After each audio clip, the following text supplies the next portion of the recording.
मैंने review video में देखा है कि आपने जब कैरेंस क्लाविस को रिव्यू किया था तो उसके ड्राइव में आपने बताया था कि इसकी राइड क्वालिटी को मैं सिर्फ 7 मार्क्स दूंगा। सिटी अर्बन एंड विलेज की वगैरह की बात हो गई, लेकिन अब मुझे आप ये बताइए कि माउंटेन्स में ये गाड़ी कैसा परफॉर्म करेगी। अभी सड़क पे बहुत सारे एक्सीडेंट हो रहे हैं और ये गाड़ी मेनली फैमिली के लिए ही है और फैमिली की safety are for most priority. Kia ले आई है कैरेंस क्लाविस, लेकिन उसकी पुरानी वाली कैरेंस तो अभी भी बिकेगी। ये करने के पीछे मोटिव क्या था किया का, लोगों के क्या सवाल हुए और कस्टमर कौन है किया कैरेंस क्लाविस के, सब जानेंगे इसी डिटेल पॉडकास्ट में। तो चलिए सबसे पहले जानते हैं कि गाड़ी दिखने में कैसी है। वैसे मुझे तो गाड़ी दिखने में काफी अच्छी लगी, फ्यूचरिस्टिक एंड आजकल जो डिजाइन फिलोसफी फॉलो होती है वो मुझे काफी अच्छी लगी। आप बताइए आपका क्या पर्सपेक्टिव है इस चीज को देखिए, लेकर। मेरा मानना है कि मॉडर्न डिजाइनिंग है। किया का नया फिलॉसफी है, वो टाइगर नोज वाला सिस्टम हट गया अब उनका। अब उनकी सभी गाड़ियां इस डिजाइन फिलॉसफी पे आ रही हैं। सीरोस आई है, EV9 आई है, और अब आपको ये बिल्कुल नई नवेली क्लाविस मिल रही है। और यही डिजाइन फिलॉसफी आगे भी कुछ और कंपनीज भी फॉलो कर रही हैं। आप ध्यान से देखें तो यही सेम डिजाइन फिलॉसफी भी बन के नई बोलेरो आने वाली है, जिसका अभी हाल में हमने एक वीडियो भी दिया है, तो मेरे चैनल पर सर्च करके आप उसे देख सकते हैं। तो ओवरऑल ये डिजाइन फिलॉसफी कई कंपनीज आगे भी फॉलो कर रही हैं और करती रहेंगी। तो अब इंडियंस को इससे फेमिलियर होना पड़ेगा, और यह बहुत अच्छी भी है। ध्यान से देखा जाए तो आगे से भी गुड लुकिंग है, क्लीन क्लासी लुक है इसके।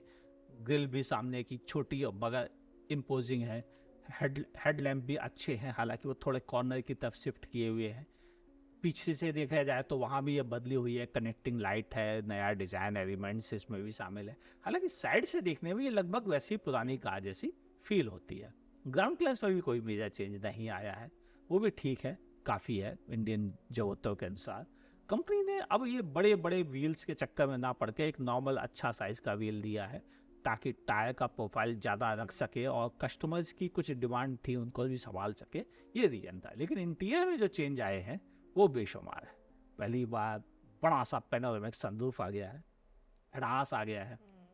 ठीक है, वो एक ही वेरिएंट के साथ है, लेकिन आ गया है। डीजल भी है, डीजल का ऑटोमेटिक भी है, IMT भी है, मैनुअल भी है, पेट्रोल नॉर्मल भी है, टर्बो चार्ज्ड भी है, और DCT भी मौजूद है। तो ओवरऑल देखा जाए तो कंपनी ने यह कोशिश की है कि हर तरह के कस्टमर्स को वो कैटर कर सके। जो 20 किलोमीटर भी चलते थे उनसे भी उसको खुशी रखना था, और जिनको 100 किलोमीटर चलना है रोज उनको भी उसे खुश रखना है।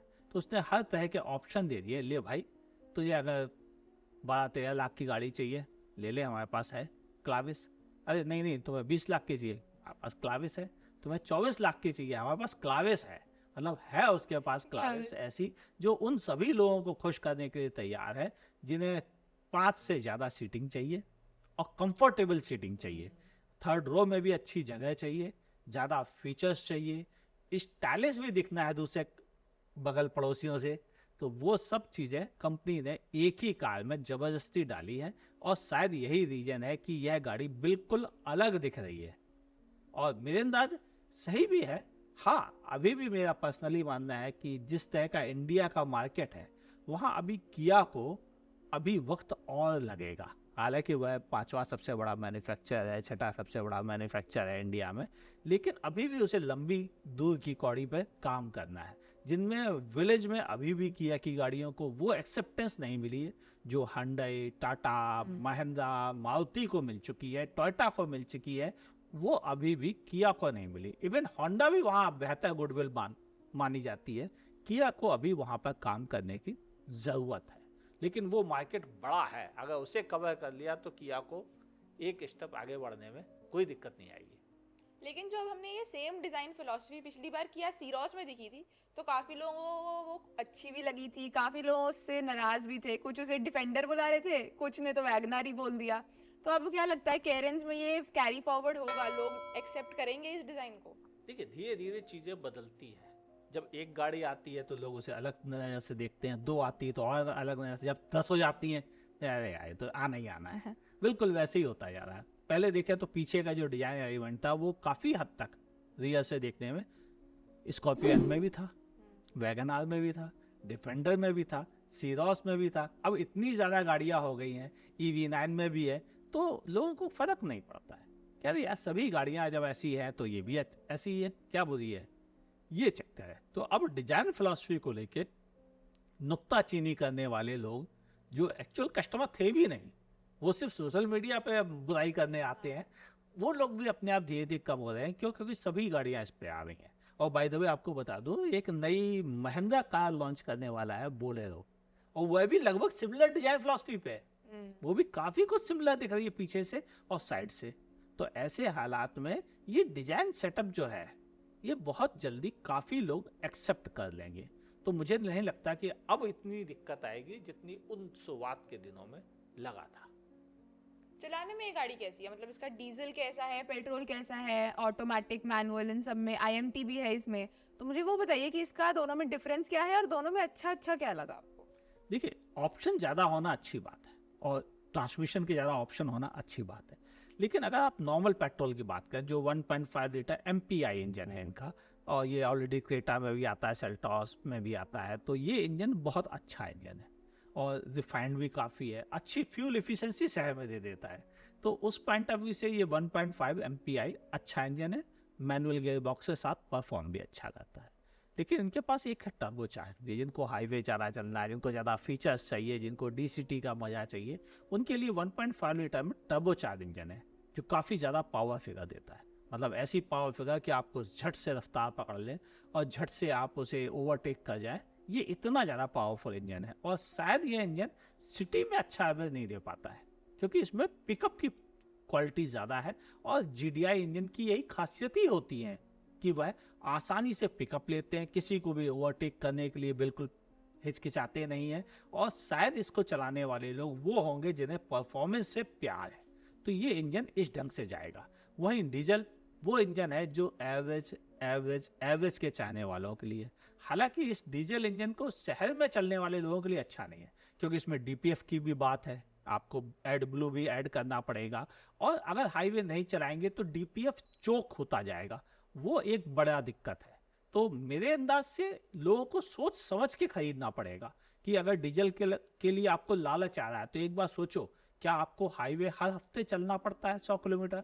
अगर हाँ तो ले लो, नहीं चलना पड़ता है तो भाई साहब प्लीज डीजल छोड़ दो उसका वो।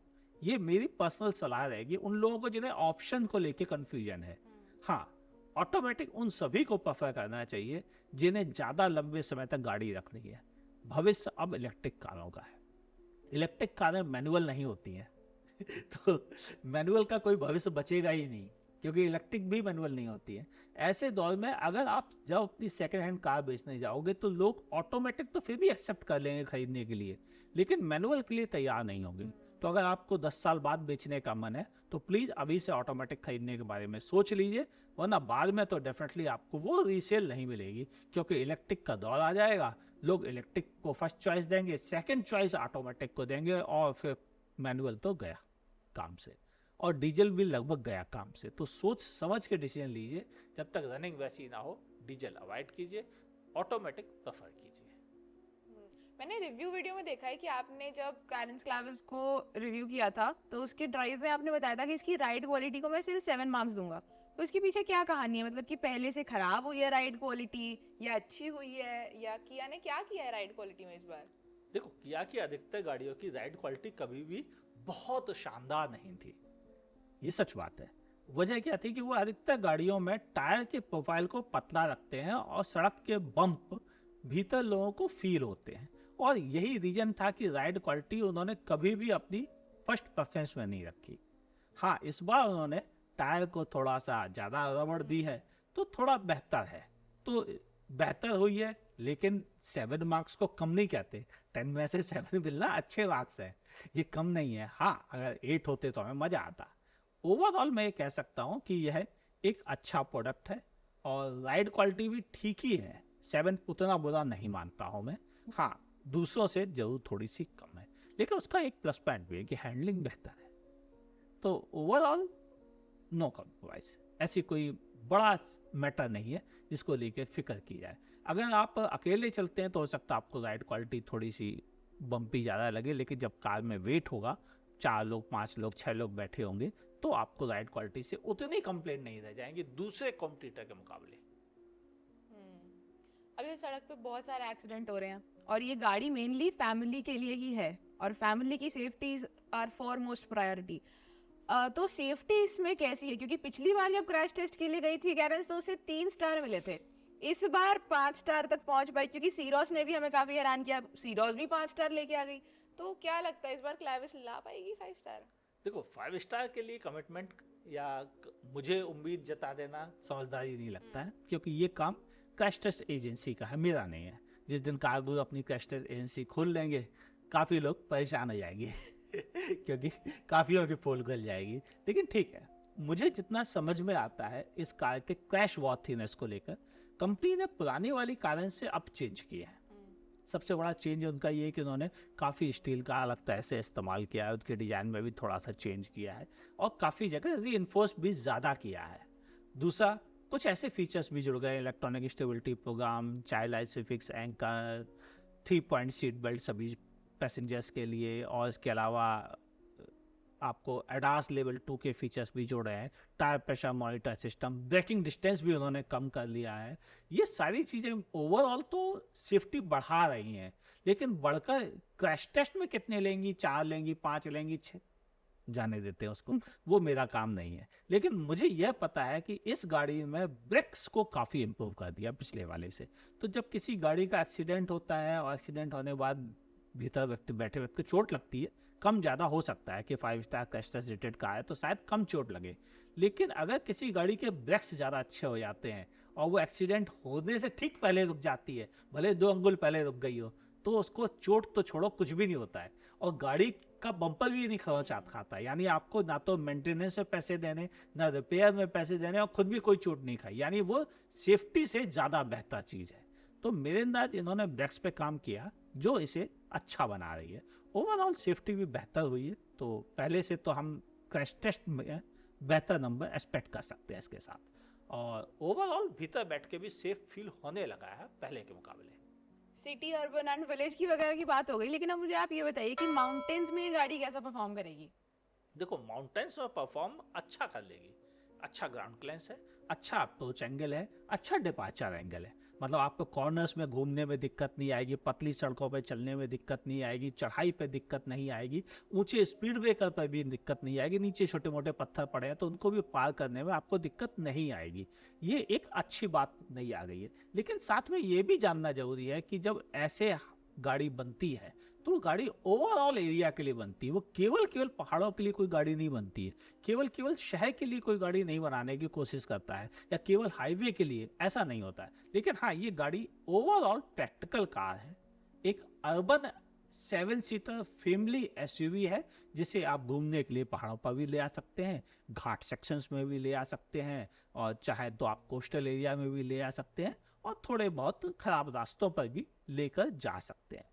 लेकिन वो खराब रास्ते होने चाहिए, मतलब रास्ता होना चाहिए, ऑफ रोडर नहीं है ये गाड़ी, तो प्लीज वैसे इसे ना समझे। लेकिन हाँ, आपको पहाड़ों में कोई दिक्कत नहीं आएगी। Turbocharge engine more than enough power देता है, डीजल भी अच्छा टॉर्क देता है। नॉर्मल इंजन उतनी टॉर्क फिगर नहीं देता 115, लेकिन फिर भी ठीक है। वो मैनुअल, ऑटोमेटिक, आईएमटी तीनों की बात हो गई, अब बात आई डीसीटी की। डीसीटी का मुझे बताइए, इस व्हीकल में क्या सीन है और ये हीट अप होती है या ट्रैफिक में क्या हुआ है डीसी के साथ? एक्चुअल में क्या है कि ये बात सही है कि जब किया ने इंडिया में पहले बार अपना डीसीटी दिया तो उन्होंने वर्ल्ड वाइड ढंग से ड्राइविंग पैटर्न को ध्यान में रख के डिजाइन किया हुआ डीसीटी इंडिया में दिया। इंडिया के लोगों का ड्राइविंग पैटर्न अलग है। यहाँ लोग मतलब ब्रेक पे भी पैर रखे खड़े रहते हैं, पहाड़ों पे भी आधा एक्सीलेटर दबाए रहते हैं, मानते ही नहीं है। तो यहाँ का ड्राइविंग पैटर्न अलग है। अब ड्राइविंग तो सारे हिंदुस्तान को नहीं सिखा सकता कि किया ये कहे कि नहीं भी तुम लोग ड्राइविंग खराब है, मैं तुम तो लोग गाड़ी ऐसी बनाऊंगा। तो उन्होंने क्या किया, उन्होंने कहा मैं थोड़ा ट्यूनिंग इसकी बदलता हूँ। तो उन्होंने इसकी ट्यूनिंग थोड़ी सी बदली, और उस ट्यूनिंग के बाद अब यह उतनी कंप्लेंट्स नहीं आ रही है हीट अप होने की।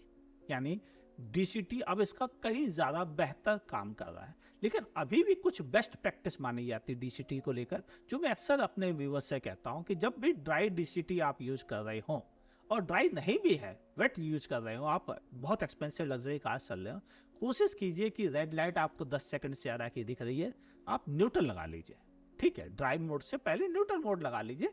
नतीजा क्या होगा कि आपकी गाड़ी का ट्रांसमिशन कंट्रोल यूनिट वो शांत हो जाएगा, मूवमेंट उसके कम हो जाएंगे, टेम्परेचर डाउन होना शुरू हो जाएगा डीसीटी का, और फिर आप उसे जब अगली बार फिर यूज़ करेंगे तो आपको कोई दिक्कत नहीं, फिर आप परफॉर्मेंस की तरह भी यूज़ कर पाएंगे। लेकिन अगर आप उसे ब्रेक पे पैर रख के डीसीटी को ड्राइव मोड में रखेंगे तो डेफिनेटली वह खराब होगा, गर्म होगा, और फिर जब आप सही ढंग से नहीं चलाएंगे तो परेशान करेगा। और ये केवल किया का डीसीटी हो या किसी और कंपनी का डीसीटी हो, सब में ये प्रॉब्लम आएगी। तो प्लीज़ मेरी सबको सलाह है कि जब भी मौका लगे आप इसे न्यूट्रल पे कर लें और फिर उसका दोबारा ड्राइव मोड पे डालकर चला लीजिए, कोई दिक्कत नहीं। पहाड़ों पे जा रहे हैं तो कोशिश कीजिए कि अगर लगातार ऊंची चढ़ाई है तो थोड़ा रेस्ट दें उसे और स्मूथ ड्राइव करने की कोशिश करें, जिन जंग करके ना चलाने की कोशिश करें पहाड़ों पे डीसीटी को, तो ज़्यादा बेहतर रहेगा, यानी ज़्यादा जल्दी गर्म नहीं होगा। लेकिन ओवरऑल पहले से अब काफ़ी इम्प्रूवमेंट हो गए हैं, तो अब कंप्लेंट भी कस्टमर नहीं कर रहे हैं, ये भी बात सही है। देखा जाए तो कायदे से किया कैरेंस 6 सीटर गाड़ी है, तो ये किस सेगमेंट में आएगी? देखो 6 सीटर नहीं है तो 7 सीटर। 6 सीटर के तो एक ही वेरिएंट है, एक्चुअली 7 सीटर वाले वेरिएंट ज़्यादा हैं, और सेगमेंट तो कोई है नहीं, सच बात यह है। जैसे कि एमपीवी का सेगमेंट है तो उसमें आर्टिगा है, अब उसी आर्टिगा को थोड़ा मॉडिफाई करके मारुति ने एक्सेल 6 बना लिया और कहा कि ये नेक्सा बेचेंगे, और उसको भले एसयूवी क्या क्या प्रचार कर रहे हैं, लेकिन वो बॉडी वाइज डिजाइन वाइज सब कुछ है एमपीवी ही, बस उसे अर्बन एमपीवी कह सकते हो, इतना अंतर है। इनके पास कोई ऐसा प्रोडक्ट नहीं है, और इसके कॉम्पिटिटर में भी किसी के पास ऐसा urban SUV type genuine family 7 seater नहीं है। ये सेगमेंट अगर आप देखो तो इसे डिफाइन ऐसे करो कि किया कारेंस क्लाविस जो है वह एक urban family 7 seater SUV design वाली व्हीकल है। मतलब इतनी सारी चीजें उस सेगमेंट में बनी हैं जो इसको एक नया सेगमेंट बना रही हैं, ऐसा कोई कॉम्पिटिटर नहीं है इसका। लेकिन प्रॉब्लम क्या है, इनके पास ऑप्शन है 1.5 पेट्रोल, 1.5 जीडीआई, 1.5 डीजल, उसके मैनुअल, उसके आईएमटी, उसके डीसीटी, उसके ऑटोमेटिक, यानी इतना बड़ा फील्ड है, लेकिन किया इसे सही ढंग से प्रेजेंट नहीं कर पा रही है इंडियन कंज्यूमर को। और इंडियन कंज्यूमर जो कि फैमिली ओरिएंटेड कंज्यूमर है, उनको ही नहीं बता पा रही कि हमारे पास एक बेस्ट फैमिली प्रोडक्ट है। मार्केटिंग सही नहीं हो रही मतलब। हाँ, सीधी सी बात है, जिस तरह की मार्केटिंग एक्चुअल में इस प्रोडक्ट को चाहिए वैसी मार्केटिंग करवाई नहीं जा रही इस कार से। इसको 7 सीटर कार कह के बेचा जा रहा है, जबकि यह एक फैमिली 7 सीटर एसयूवी है, यानी एसयूवी की डिमांड भी पूरी हो रही फैमिलीज की, फैमिली कार भी मिल रही है, 7 सीटर भी मिल रही है, जेन्युइन 7 सीटर है। उन गाड़ियों के तरह नहीं कि 7 सीटर एसयूवी लेकिन पीछे की सीट में जगह नहीं है, इसमें पीछे की सीट में भी जगह है। 5 फुट 10 इंच का आदमी आराम से बैठा, फिर भी 2 अंगुल बचे हुए हैं, पैर छू नहीं रहे हैं कहीं, अंडर थाई सपोर्ट भी रीजनेबल गुड है। तो ओवरऑल इतना स्पेशियस बेहतरीन प्रोडक्ट फिर भी कंपनी उसे सही ढंग से मार्केट नहीं कर पा रही है, समस्या ये है। वरना क्लाविस या कारेंस इतने नंबर ला सकती है जितने उसके कॉम्पिटिटर गाड़ियां जिन्हें कहा जाता है आर्टिगा एक्सेल 6 लाती है, उतना ही डिजर्व करती है। लेकिन आर्टिगा और एक्सेल 6 की मार्केटिंग भी तो कितनी तगड़ी हुई है, मारुति ने क्या स्मार्ट मार्केटिंग की है उसकी। देखो एक रीजन ये भी है वो पहले से आ रही है, दूसरा मास मार्केट वाली कंपनी ने उसको इंट्रोड्यूस किया, दूसरा और कोई फैमिली एमपीवी था नहीं इंडियन बाजार में, उसने अपनी पकड़ बना ली, फिर उसके पास सीएनजी जैसा ऑप्शन भी मौजूद है। तो ओवरऑल जब इतनी सारी चीजें आप पहले से किसी को दे रहे हो तो वह नई तरफ जाने से डरता है। और किया के साथ प्रॉब्लम यही है कि उसके पास आज भी विलेज का कस्टमर और टियर 3 सिटी का कस्टमर उतना ट्रस्ट नहीं करता जितना वह मारुति कॉम्पिटिटर पे करता है। हालांकि वो टियर 3 का कस्टमर या विलेज से कस्टमर टाटा फिर भी खरीद लेगा, महिंद्रा खरीद लेगा, मारुति खरीद लेगा, टोयोटा खरीद लेगा, होंडा खरीद लेगा, hyundai खरीद लेगा, लेकिन उसे किया पर उतना भरोसा नहीं बन पाया है। जबकि सिटी का कस्टमर मेट्रोपॉलिटन जैसे दिल्ली, मुंबई ऐसे शहरों के कस्टमर को कोई प्रॉब्लम नहीं है किया से। इसके अलावा टियर 2 सिटीज जयपुर, पटना, आगरा, इंदौर, इन शहरों को भी कोई दिक्कत नहीं है, क्योंकि वो लोग भी किया को अच्छे से जानते हैं। बस प्रॉब्लम कहाँ आती है, जब आप नीचे उतरते जाते हैं तब वो कस्टमर का अभी किया पर वो ट्रस्ट फैक्टर नहीं बना है, और शायद यही रीजन है कि वो किया की गाड़ी को फर्स्ट प्रेफरेंस में नहीं रख पा रहे हैं। जबकि आज भी आर्टिगा एक्सेल 6 चाहे विलेज हो, चाहे वो शहर हो, चाहे वह दिल्ली जैसा मेट्रो, सब जगह बिक जाती है। मतलब वो गुडविल ये नहीं बना पा रहे हैं, वहां पे इन्हें काम करना चाहिए। तो ये था कुछ general discussion about the Kia Carens Clavis and उसकी लॉन्च ड्राइव से रिलेटेड। अब बढ़ते हैं उन क्वेश्चन से रिलेटेड जो आप ही लोगों ने कमेंट सेक्शन में पूछे हैं, यूट्यूब, फेसबुक दोनों के कलेक्टिवली। तो सबसे पहला सवाल तो यही है कि अगर किसी को 7 सीटर या 6 सीटर चाहिए तो कितना कंसीडर करे क्लाविस को? देखो, क्लाविस एक अच्छा कंसिडरेबल प्रोडक्ट है। आप अगर विलेज में रहते हैं तो भी ले सकते हैं, ये संभाल लेगा खराब सड़कों को। अगर आप छोटे शहर में रहते हैं तो ट्रैफिक संभाल लेगा। बड़े शहर में रहते हैं, लंबी दूरी संभाल लेगा और बम्पर टू बम्पर ट्रैफिक संभाल लेगा। आरामदायक भी है कि अगर आपको मॉल जाना है वो चले जाइए, सिटी में जाना है वो चले जाइए, रिश्तेदार की शादी में जाना है 7 लोग बैठ के चले जाइए। ये एक ऐसा प्रोडक्ट है जो एक्चुअल में तो ज़्यादा बड़ा मार्केट को कवर करता है, तो ये सबके लिए एक अच्छा प्रोडक्ट है। किया जाना चाहता है अपनी अच्छी बिल्ड क्वालिटी, बढ़िया फिट एंड फिनिश, बढ़िया प्लास्टिक क्वालिटी के लिए। तो अब मुझे ये बताइए, जैसे Hyundai और किया का ये तो लेगेसी है कि इंटीरियर्स बहुत अच्छे देते हैं, कि मतलब प्लास्टिक मटेरियल चूज करने में, कलर कॉम्बिनेशन बनाने में, और वो क्लैविस के साथ भी कहीं ना कहीं किया गया है। इंटीरियर्स काफी प्रीमियम लग रहे हैं इसके। आप मुझे बताइए, आपको इंटीरियर कैसे लगे इसके? देखिए, इंटीरियर अच्छे हैं। अगर कोई कहता है कि इस कंपनी के अच्छे, उस कंपनी के अच्छे, मेरा मानना है कि इंडिया में जितनी कंपनीज बिक रही हैं उसके सेगमेंट टू सेगमेंट अगर मैच किया जाए तो ये बात सही है कि Hyundai और किया के जितने भी मेट कार्स हैं उनके सेगमेंट में प्लास्टिक क्वालिटी दूसरे सेगमेंट से बेहतर है। इवन क्लॉथ मटेरियल का इस्तेमाल दूसरे सेगमेंट से बेहतर है। फिट एंड फिनिश दूसरे सेगमेंट से बेहतर है। पैनल गैप दूसरे सेगमेंट से बेहतर है।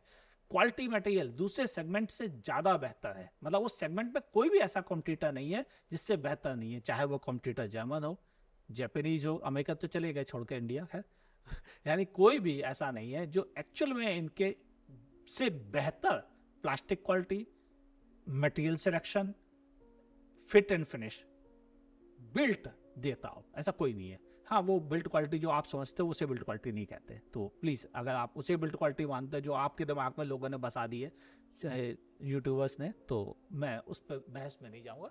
मैं जिसे बिल्ट क्वालिटी कहता हूँ वो डेफिनेटली बेहतर है। बिल्ड क्वालिटी अगर जानना है कि असलियत में क्या होती है तो आई बटन पे क्लिक कर लेना। एक वीडियो कारकुन ने डेडिकेटेड उस पर बना रखा है, तो प्लीज जान लो बिल्ड क्वालिटी एक्चुअली क्या होती है। ओके, अनदर क्वेश्चन ये है कि which one to buy, XL 6 या फिर क्लैविस? देखो, आज के दौर में एक्सेल 6 भी वैसे ही फैमिली प्रोडक्ट है। हालांकि थर्ड रो में मेरे हिसाब से शायद एक्सेल 6 से भी ज़्यादा जगह है इसमें।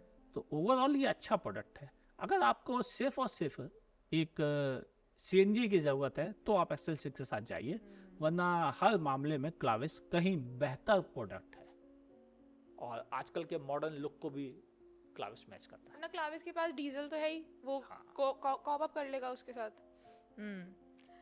क्रेटा एक्सेस ऑप्शनल बाय करूं या फिर क्लैविस, क्योंकि मुझे 5 सीटर भी चलेगी, 6 सीटर भी चलेगी, तो सजेस्ट करिए आप कुछ।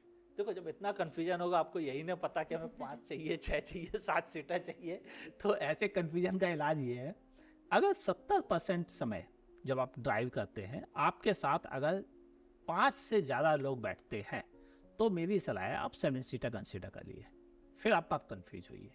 जबरदस्ती किसी 5 सीटर कार में 70% टाइम तक 6 लोग 7 लोग बैठा के रखेंगे तो उसके सस्पेंशन भी जल्दी खराब होंगे, क्योंकि वह उतना लोड संभालने के लिए नहीं डिजाइन होते हैं।